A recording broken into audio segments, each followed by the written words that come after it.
그나저나 이제 주호영 원내대표에 대한 청와대 경호처의 몸수색 논란이 계속해서 가열되고 있는데 일단 청와대 경호처가 직접 가서 사과를 했다는 거잖아요. 그렇다면은 그럼 일반적인 몸수색이 아니었다는 거예요? 어떻게 봐야 돼요? 일단 이 주호영 원내대표의 주장에 따르면 간담회장에 들어서려는 자신을 이 청와대 이 경호처 직원이 막아섰고 이 가진 물건이 뭐가 있느냐 이렇게 물은 뒤에 휴대폰이 있다라고 답을 하자 휴대폰을 만지고 바로 몸 전체를 앞뒤로 수색을 했다는 겁니다. 자, 이에 이 주호영 원내대표가 야당 원내대표를 수색한 적이 있느냐라고 물었더니 그렇다라고 답을 했다는 건데요. 자, 그래서 이 주호영 원내대표가 나는 이런 상황이라면 참석할 수 없다라고 돌아 나왔다는 겁니다. 사실 국회에 들어갈 때 이미 소지품 등에 대해서 1차적으로 검사를 하고 또 대통령과 만나는 인사들의 경우에는 사전에 명당된 그 경호 준비를 하기 때문에 일반적인 경우는 아닙니다. 대통령을 만나는 여야 지도부가 몸색을 받았다는 이야기는 저도 좀 처음 들어보는 건데요.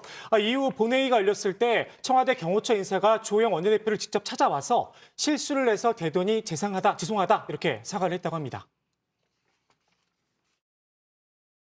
경호부장이라고 하면서 와서 현장 직원들이 잘 모르고 실수를 해서 대단히 죄송하다. 뭐 그렇게 이야기를 하는 걸 들었습니다. 그런데 현장 직원의 실수라는 게 거기에 입장하는 사람이 누군지 다 이미 명단이 나와 있을 테고 앞서 입장한 대법원장, 국회 부의장, 민주당 원내대표, 당대표 다 수색했는지 확인해 보면 알 겁니다.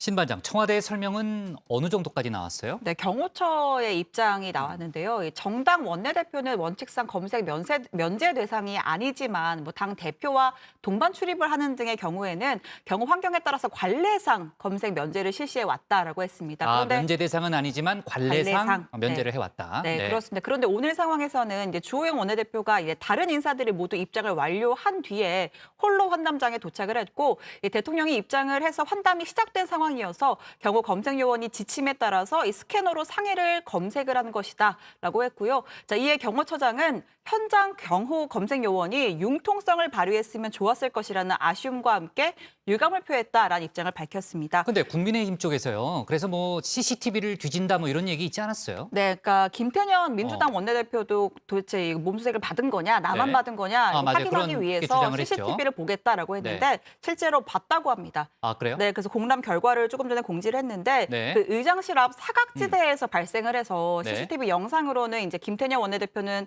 수색을 받았는지 안 받았는지 확인을 할 수가 없지만 네. 어쨌든 이제 관례상 신원 확인 면제가 공유된 상황이었는데 이 사전 안내 없이 야당 원내대표에게만 이런 원칙을 적용한 것에 대해서 깊은 유감을 표한다라고 설명을 했습니다. 국민의힘이 조금 전에 내놓은 네, 성명인가 보죠? 배현진 대변인 명의로 나왔습니다. 아, 그래요?